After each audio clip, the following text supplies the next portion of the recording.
On reste dans l'art avec Art Monaco 2011 qui a ouvert ses portes ce jeudi soir au Grimaldi Forum.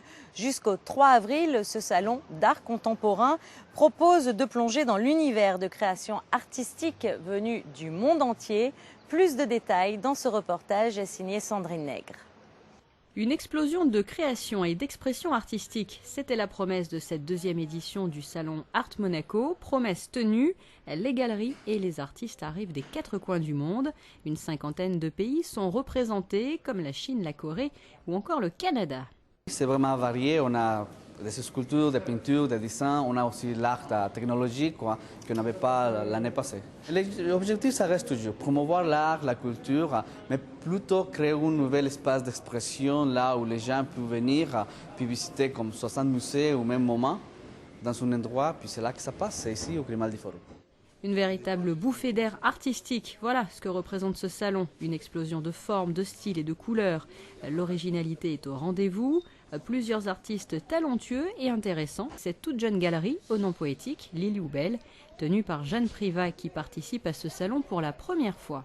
Nous avons fait une exposition il y a très peu de temps à New York, c'est il y a quelques jours, et nous avons pu venir tout de suite à Monaco et présenter un peintre qui est Philippe Charpentier et Fanfan en tant que sculptrice de résine, de couleur.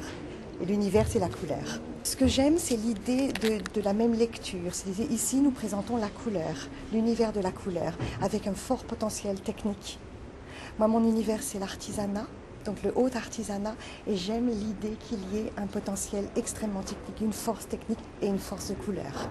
Et voici donc les 2 artistes présentés par Lily Houbel, Philippe Charpentier et Fanfan.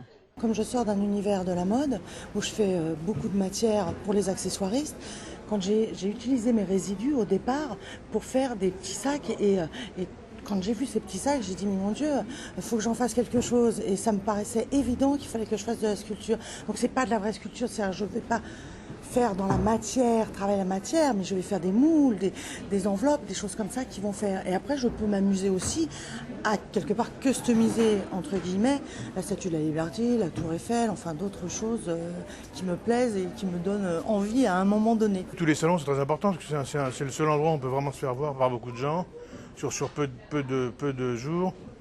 Alors qu'en galerie, bon, ça dure un mois et puis c'est un côté qui est devenu très statique. C'est presque mort. Les galeries, c'est en voie de disparition, à mon avis.